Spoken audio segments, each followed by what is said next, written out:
3 years ago, I was trapped in what felt like a mental prison. My own thoughts had become my jailers, showing me disturbing images and ideas that made me question everything about who I was. I tried everything: therapy, medication, positive thinking. But nothing worked until I discovered an ancient practice that completely transformed my relationship with my own mind. If you've ever felt like your brain has turned against you, if you're exhausted from battling thoughts you never asked for, what I'm about to share might change your life the same way it changed mine. Look, I need to be honest with you about something most people are too ashamed to discuss: intrusive thoughts. Those random, horrifying mental images that appear from nowhere and feel completely foreign to who you know yourself to be. I'm not a meditation teacher or therapist, just someone who found freedom through an unexpected path.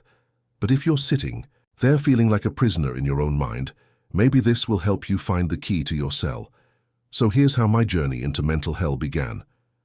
I'm 24, life's pretty good, decent job, good relationships, nothing major to complain about. Then one ordinary morning while making breakfast, my mind suddenly showed me something so disturbing, involving someone I love, that I felt physically sick. Instead of letting it pass like a cloud across the sky, I grabbed onto that thought and held it like a burning coal. What does this mean about me? I kept asking. Am I a monster? What kind of person has thoughts like this? I spent hours that day analyzing, fighting, trying to push the thought away. Little did I know, I was feeding exactly the mental patterns that would torment me for the next 2 years. The harder I fought these thoughts, the stronger they became. It was like being caught in quicksand. Every struggle pulled me deeper. I was living the ancient saying, "What you resist persists." At first, I tried everything the modern world had to offer. I saw 3 different therapists, tried 2 different medications, read every self-help book on anxiety and intrusive thoughts. I practiced positive affirmations, tried thought-stopping techniques, even attempted to reprogram my subconscious with hypnosis audio tracks. Nothing worked. If anything, the thoughts were getting more frequent and more disturbing. I was losing weight, barely sleeping, constantly on edge waiting for the next mental attack.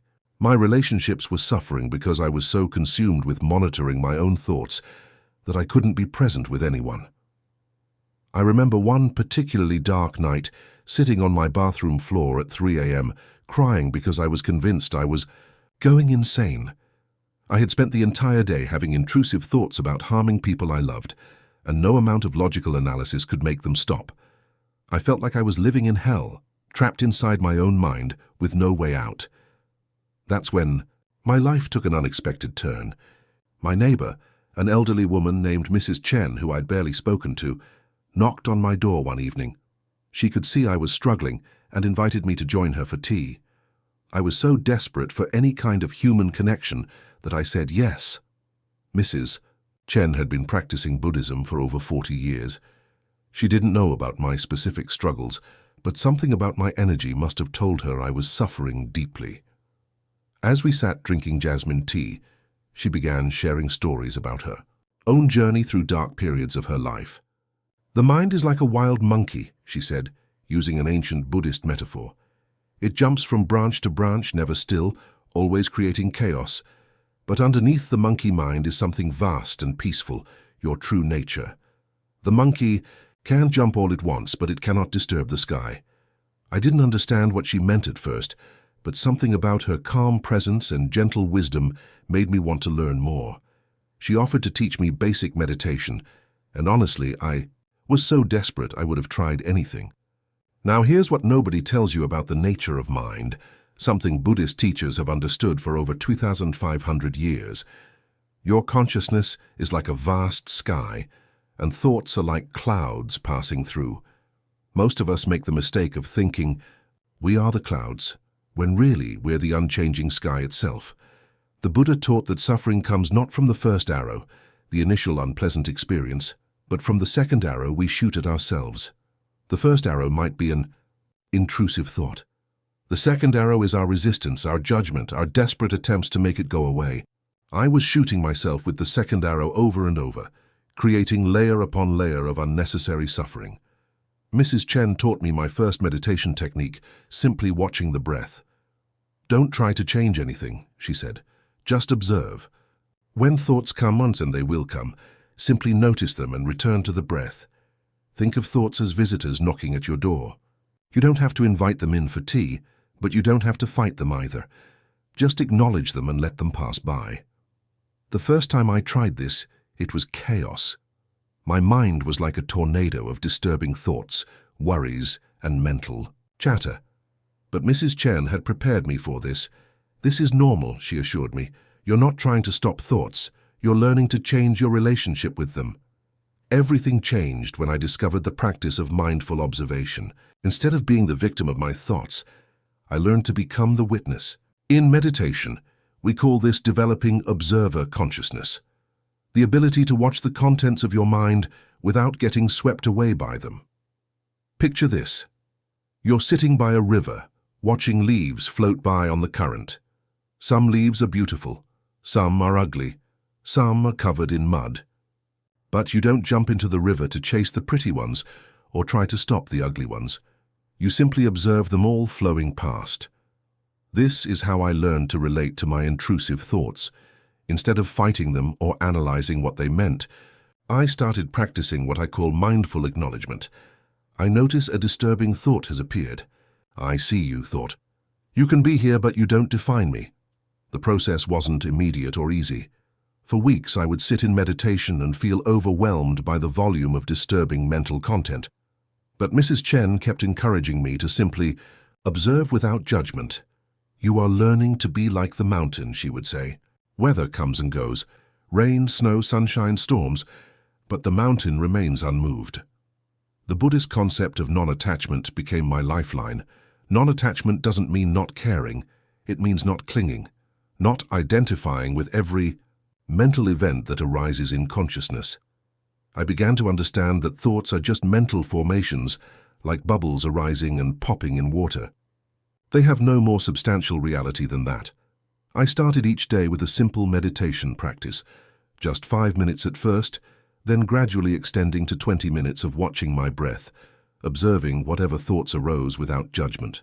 When disturbing thoughts appeared during meditation, I would silently note them, thinking, and gently return my attention to the breath. This taught me something revolutionary. I am not my thoughts. I am the awareness that observes thoughts. But the real breakthrough came when I learned about the Buddhist teaching of impermanence. Everything that arises in consciousness is temporary. Emotions, sensations, thoughts, even the most disturbing mental images. They appear, exist, for a moment, and then fade away like writing on water. I began to see intrusive thoughts as temporary visitors in the guest house of my mind, to use Rumi's beautiful metaphor. Some visitors are pleasant, some are disturbing, but all are temporary. My job wasn't to fight the unwelcome visitors or cling to the pleasant ones, but to be a gracious host who remained centered regardless of who came to visit. The practice of loving-kindness meditation was equally transformative. Instead of treating myself as an enemy for having unwanted thoughts, I learned to offer myself the same compassion I would give a suffering friend. May I be at peace with this difficult moment.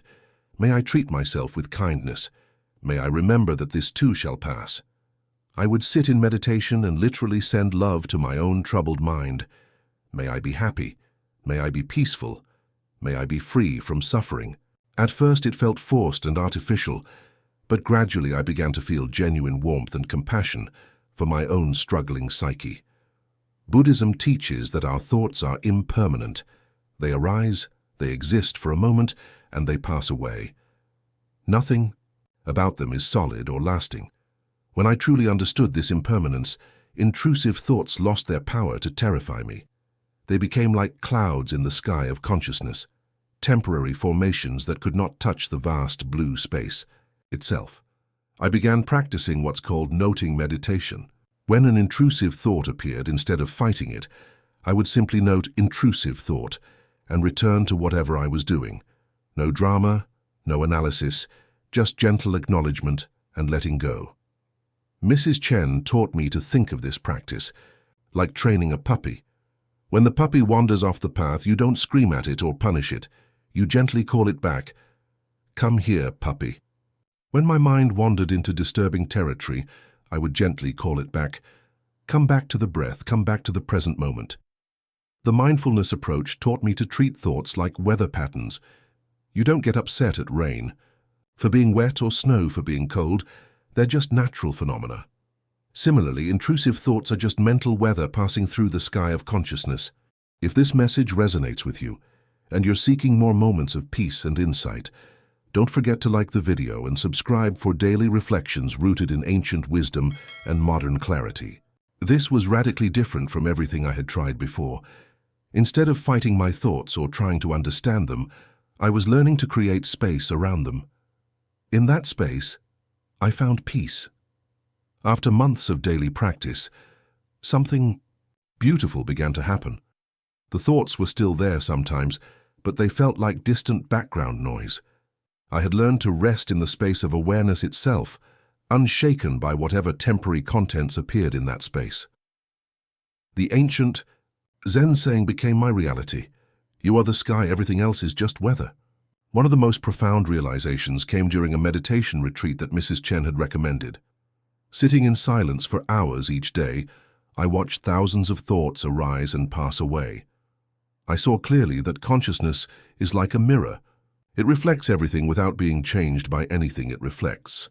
A mirror doesn't become dirty when it reflects something unpleasant. Similarly, your pure awareness doesn't become corrupted by reflecting disturbing thoughts. You remain unstained, whole, perfect, exactly as you are. I began to understand what the Buddhist teacher Sogyal Rinpoche meant when he wrote, "The nature of mind is like the sky, vast, open, and fundamentally pure. Clouds may temporarily obscure the sky, but they can never stain or damage it." The practice of mindful acceptance replaced my old pattern of resistance. When intrusive thoughts arose, instead of fighting them, I would breathe deeply and say, "This is a moment of suffering. Suffering is part of the human experience. May I be kind to myself in this moment." This self-compassion practice, rooted in Buddhist loving-kindness meditation, transformed my relationship with my own mind from one of war to one of gentle understanding. I learned that resistance creates tension, but acceptance creates space. In that space, healing naturally occurs. I learned to create what I call sacred pause, a moment of conscious breathing between the arising of an intrusive thought and my response to it. In that pause lies infinite freedom. In that space between stimulus and response, we find our power to choose. Viktor Frankl, a Holocaust survivor and psychiatrist, wrote, "Between stimulus and response, there is a space. In that space is our power to choose our response. In our response lies our growth and our freedom." This became my daily practice, finding that space of choice in every moment. The mindfulness bell became my ally. I would set random chimes throughout the day, and when they rang, I would check in with my mental state. What thoughts are here right now? Can I greet them with kindness rather than resistance? Can I remember that I am the awareness, not the content of awareness? Gradually, I developed what Buddhism calls equanimity, a balanced, peaceful state of mind that remains stable whether pleasant or unpleasant experiences arise. Intrusive thoughts could appear, and I would remain centered, like a mountain unmoved by passing storms. The practice of meditation in daily life was crucial, not just sitting on a cushion for 20 minutes, but bringing mindful awareness to washing dishes, walking, even having conversations. This constant practice of presence made my mind a more peaceful place to live. I learned to treat every daily activity as a meditation opportunity. Washing dishes became a practice in being present with the sensation of warm water and soap. Walking became walking meditation, feeling each step connecting me to the earth. Even brushing my teeth became a moment of mindful awareness. The Buddha taught about the 4 foundations of mindfulness: mindfulness of body, feelings, mind, and mental objects. I began practicing all 4 throughout my day. When intrusive thoughts arose, I would check in with my body, often tense, my feelings, usually afraid, my mind, agitated, and the mental objects, the disturbing thoughts themselves. This comprehensive awareness helped me see the full picture of what was happening in each moment. As my practice deepened, I began to understand the Buddhist teaching of no self or emptiness. The thoughts I had been so afraid of had no solid, permanent existence. They were just temporary formations in the stream of consciousness, like bubbles in champagne, appearing and disappearing without any lasting substance. This understanding was incredibly liberating. If thoughts have no solid existence, then they certainly can't define who I am or predict what I might do. They're just mental phenomena, as ephemeral and insubstantial as morning mist. I also learned about the Buddhist concept of interdependence, the idea that nothing exists independently, but everything arises in dependence upon causes and conditions. My intrusive thoughts weren't random attacks from nowhere. They arose due to specific conditions, stress, fatigue, hormonal changes, or simply the natural activity of a healthy brain producing thousands of thoughts per day. Understanding the causes and conditions that gave rise to intrusive thoughts helped me see them as natural phenomena rather than personal attacks. When I was stressed or tired, I knew to expect more mental chatter. When I was well rested and calm, my mind was naturally more peaceful. This understanding took away the mystery and fear. The practice of compassion extended beyond self-compassion to universal compassion. I began to realize that everyone struggles with unwanted thoughts and mental suffering to some degree.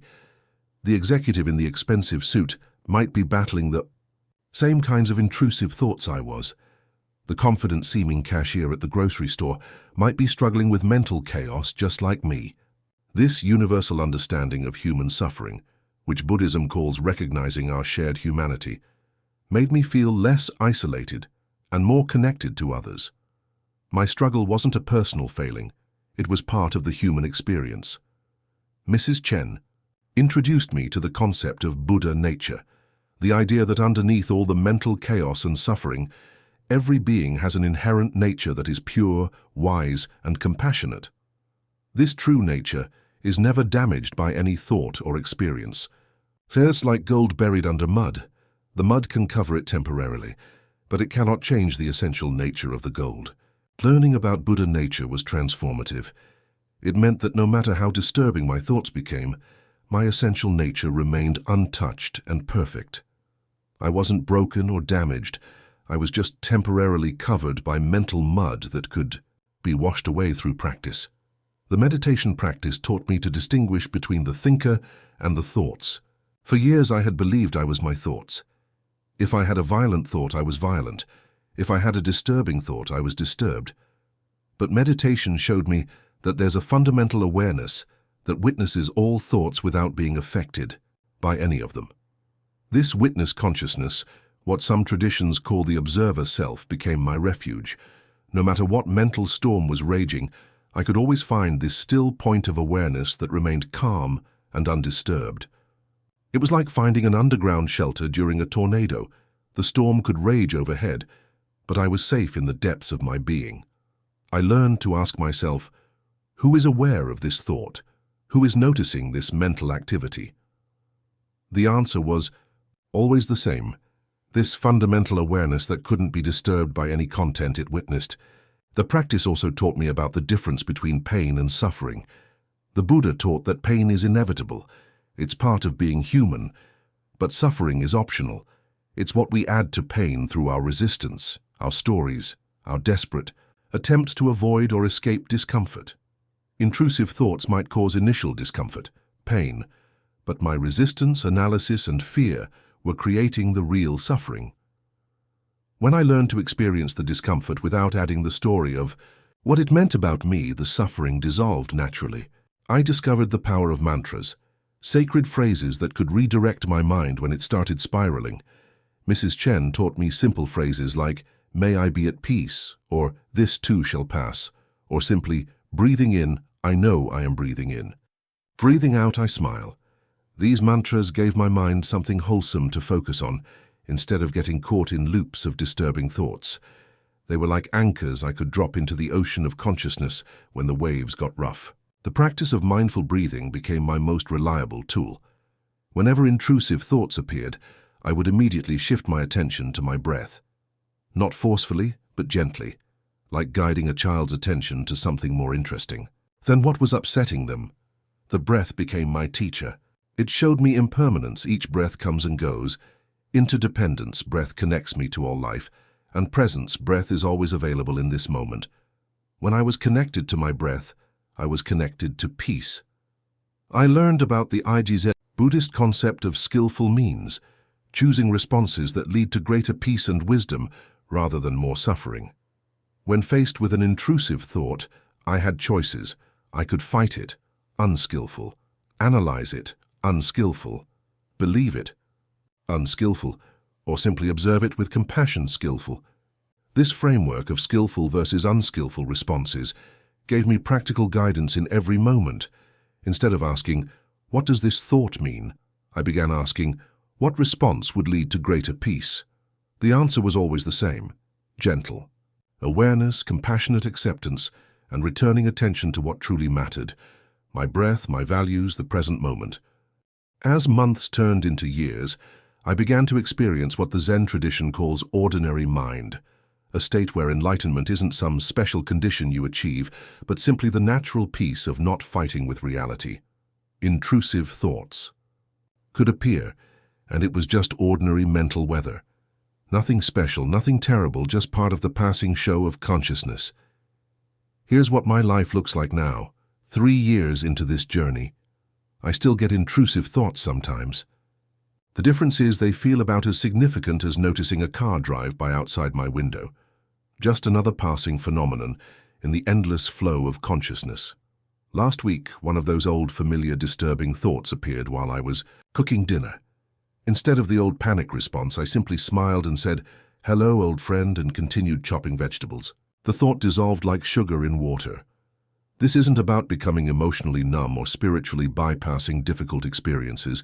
It's about finding the unshakable peace that exists beneath all mental weather. It's about coming home to your true nature, which was never touched by any thought, no matter how disturbing. I still maintain a daily meditation practice, usually 20 to 30 minutes each morning. It's like brushing my teeth, just basic mental hygiene. Some days my mind is calm, other days it's chaotic. I've learned to be equally at peace with both conditions. The key insight that changed everything was realizing that I don't need to manage my thoughts. I need to understand my true nature. My true nature is the awareness in which all thoughts appear and disappear. That awareness is always peaceful, always whole, never disturbed by any temporary content. Mrs. Chen, now in her 80s, continues to be my informal teacher. We still have tea together regularly, and she often reminds me, "Remember, you are not the waves on the ocean. You are the ocean itself. Waves come and go, but the ocean remains vast and deep and undisturbed." The Buddha's first noble truth is that suffering exists, but the fourth noble truth promises there is a path to the end of suffering. For me, that path led through mindfulness, compassion, and the deep understanding that I am not my thoughts. The path wasn't always easy. There were days when I felt like I was making no progress, when the old patterns of resistance and fear seemed as strong as ever. But Mrs. Chen taught me that this too was part of the path. Even Buddha had difficult days during his journey to enlightenment, she would say. The path is not about perfection. It's about returning again and again to awareness and compassion. If you're struggling with intrusive thoughts right now, please know this: you are not broken, you are not your thoughts, and the peace you're seeking is not somewhere outside yourself. It's the very ground of your being, temporarily obscured by mental clouds. Your practice might start with just one conscious breath when a disturbing thought arises. Just one moment of remembering that you are the awareness, not the content of awareness. From that single moment of remembering, freedom grows. The ancient masters taught that enlightenment is not a special state you achieve. It's recognizing the peace and wholeness you have never actually lost. Your intrusive thoughts cannot touch this deeper truth about who you are. Start small. When the next unwanted thought appears, try this. Take a deep breath. Place your hand on your heart and whisper, "I am not this thought. I am the loving awareness that observes all thoughts with compassion." In that moment of gentle recognition, you step out of the prison of identification with mental content and into the infinite freedom of your true nature. This is the path that led me from mental suffering to genuine inner peace. The gate to freedom was never locked. You have always had the key. Remember, you are the sky, not the weather. You are the ocean, not the waves. You are the awareness, not the content of awareness. Rest in this truth, and let all mental phenomena come and go like visitors in the vast space of your being. This is the ancient wisdom that saved my sanity and gave me back my life. May it serve you on your own journey to freedom.